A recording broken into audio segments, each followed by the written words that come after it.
পলায়ন করা অর্থাৎ পালিয়ে যাওয়া, কোনো পরিস্থিতি বা বিপদের থেকে মুখ ঘুরিয়ে পালিয়ে যাওয়া। অনেক সময় আমরা জীবনে এটা করে থাকি, অনেক সময় সেটা উচিত, কারণ সব থেকে শ্রেষ্ঠ যুদ্ধ হলো সেটাই যা কখনো লড়াই হয়নি। কিন্তু যদি আপনার পালিয়ে যাওয়ার ফলে এদিকে পাপ বৃদ্ধি পেতে থাকে, তাহলে সেই পলায়ন হলো অনুচিত। সেখানে যুদ্ধ করা অতি আবশ্যক হয়ে ওঠে। শান্তি সবাই চান, শান্তি হলো সর্বশ্রেষ্ঠ। আর কখনো কখনো এই শান্তিকে বজায় রাখার জন্য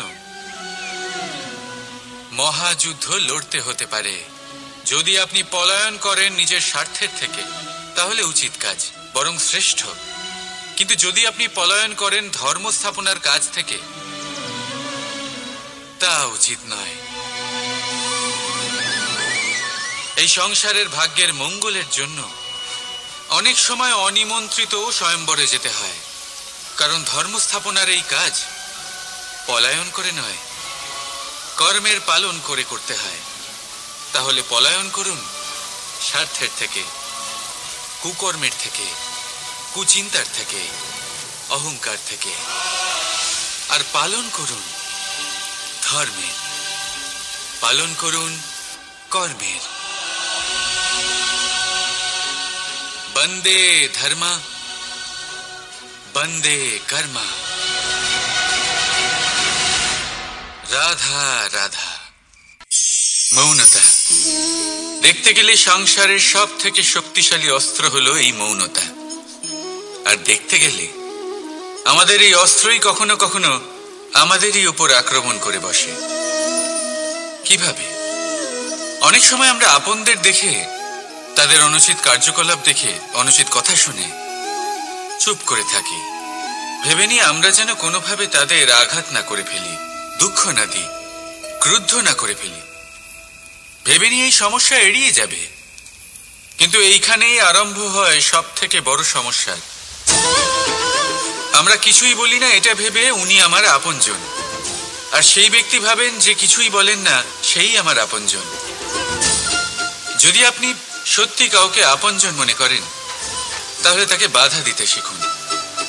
তার অনুচিত কাজে, তার অনুচিত কথায় তাকে বাধা দিতে শিখুন। তক্ষুনি ওনাকে বোঝান যে উনি কি ভুল করছেন, ওনাকে বোঝান, ওনাকে সঠিক পথ দেখান, সেই পথে ওনাকে চালিত করুন। এটাই হলো আপন ভাবা। আর তার জন্য মৌন থাকা নয়, দরকার গর্জন করা। অনেক সময় অনুচিত কর্মের পথে চলতে গিয়ে কিছু মানুষ এমন ঘুমিয়ে পড়েন যে ওনাদের জাগানোর জন্য মধুর সঙ্গীত নয়, রৌদ্র হুঙ্কারের প্রয়োজন হয়ে থাকে। তাই আপনজনদের জাগান, শ্রেষ্ঠ কর্মের পথে ওনাদের চালিত করুন, আর আমার সাথে ভালোবেসে বলুন রাধা রাধা। দাদা আমাকে সব সময় জিজ্ঞাসা করেন যে কানাই, তোমার এই মুখের হাসি, তোমার মুখে সব সময় কেন থাকে, কিভাবে থাকে? সামনে শত্রুপক্ষকে দেখেও ধৈর্য হারাও না, কেউ তোমার নিন্দে করলেও তার সাথে ঝগড়া করো না, কেউ তোমার বিষয় খারাপ ভাবলেও তাকে ঘৃণা করো না। কিভাবে আর কেন করো? আপনার মনেও নিশ্চয়ই এই প্রশ্ন আসে। এবারে বলি, এর উত্তর অত্যন্ত সরল। কখনো দেখেছেন গরু আর তার বাচ্চাকে কিভাবে সে তার মায়ের দুগ্ধ পান করে? সুখে থাকে, কারণ ও জানে যে ওর মা এই দুগ্ধরূপী অমৃত ওকে খাওয়াতেই থাকবে। ও জানে যে এই সময় শুধু ওর জন্য, যাতে ও নিজের মায়ের এই দুগ্ধরূপী প্রসাদ গ্রহণ করতে পারে, আর সেই জন্য ও সুখে থাকে। সেইভাবেই এই জীবন হলো ভালোবাসা। এতই ছোট হলো এই জীবন যে ভালোবাসার জন্য কম পড়ে যায়। ঘৃণা করে কেন সময় নষ্ট করব? আমি এটাই করি, আপনিও এটাই করুন। ভালোবাসুন, সবার মধ্যে ভালোবাসা ছড়ান, আর এই ভালোবাসার সাথেই বলুন রাধা রাধা। কি ভাবছেন? আজ কৃষ্ণ রথির স্থানে বসে আছে, যেখানে ওর সারথির স্থানে বসা উচিত ছিল। এটাই ভাবছিলেন তো? অনেক সময় এমন হয় যে আমরা যা দেখছি তা সত্যি হয় না। যেমন সূর্যকে আমরা দেখতে পাই কারণ তাকে দেখা যায়। তবে সত্যি হলো এটাই যে আমরা সূর্যকে দেখতে পাই কারণ আমরা সূর্যকে দেখি। এবার নিজের চোখ বুজে ফেলুন। এবার দিন না রাত কিছুই যায় আসে না। ঠিক সেইভাবে ধর্মস্থাপনের এই কাজে, ধর্মের এই পথে আমি সারথি নই, আমি হলাম রথী। আর আমি খুঁজে চলেছি সেই সারথি যিনি ধর্ম, কর্ম এবং ভক্তিতে পরিপূর্ণ। ধর্ম যা আপনাকে সঠিক পথে চালনা করে, কর্ম যা আপনাকে পরিশ্রম করায়, আর ভক্তি তাকে সেই পথ থেকে বিচলিত হতে দেয় না। আজ পর্যন্ত আমি সবার সখা ছিলাম, সবাইকে সঠিক পথে চালনা করতাম। এবার আমি খুঁজে চলেছি সেই ব্যক্তিকে যিনি আমার সখা হবেন আর ধর্ম স্থাপনের এই শুভ কাজে আমার সাথী হবেন।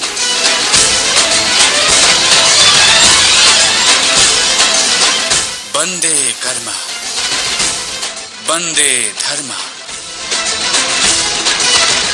রাধা রাধা।